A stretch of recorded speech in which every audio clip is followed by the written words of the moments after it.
मैनपुरी का चुनाव मैनपुरी का चुनाव इस बार रिकॉर्ड मतों से समाजवादी पार्टी जीतने जा रही है। पहले भी चुनाव जब बाई इलेक्शन हुआ तो यहाँ की जनता ने एक एक वोट नेताजी को याद कर करके समाजवादी पार्टी के पक्ष में डाला और उसका परिणाम हुआ कि मैनपुरी की बहुत बड़ी जीत हुई है। इस बार भी जनता रिकॉर्ड मतों से समाजवादी पार्टी को जिताने जा रही है। दूसरे दल जो सामने हैं उनके पास दिखाने और बताने को कोई काम नहीं है। सुनने में आ रहा है कि पूरे देश की होर्डिंगों से जो लोकसभा के उनके प्रत्याशी हैं उनकी तस्वीर हटा दी गई है। 15 लाख रुपए तुम्हारे अकाउंट में आ गए। 15 लाख रुपए किसान की आय दोगुनी हो गई। 2 करोड़ नौकरियां मिल गई। स्मार्ट सिटी बन गए और किसानों को सुविधा देने की बात कही थी, लोन माफ करने का, कि लोन माफ हो गया। उद्योगपतियों का 15 लाख करोड़ माफ कर दिया और हमारे किसानों का लाखों रुपया जो बैंक पर है वो माफ नहीं किया इन्होंने। समाजवादी पार्टी ने इस बात को अपने घोषणा पत्र में लिखा है, जहां ओल्ड पेंशन बहाल होगी, ओल्ड पेंशन स्कीम बहाल होगी, वहीं हमारे किसानों का भी कर्जा माफ होगा।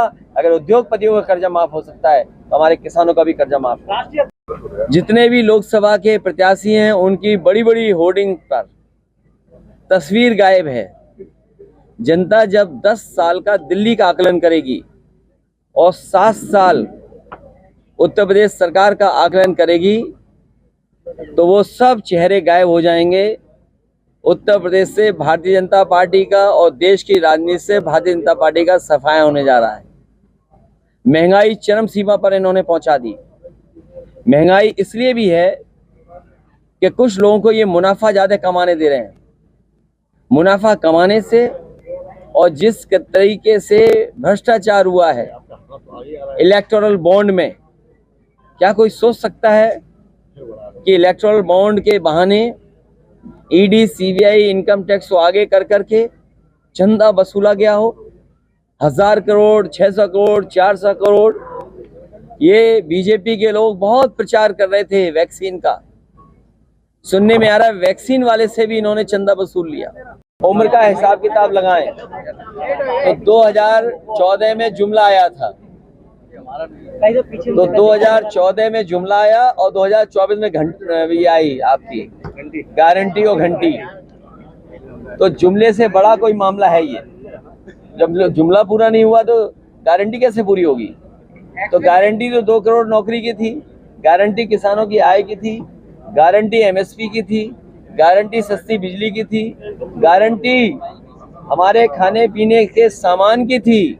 और मैं आपसे जानना चाहता हूं 2014 में बताइए सबसे सस्ती चीज नमक थी और नमक की आज कीमत क्या है?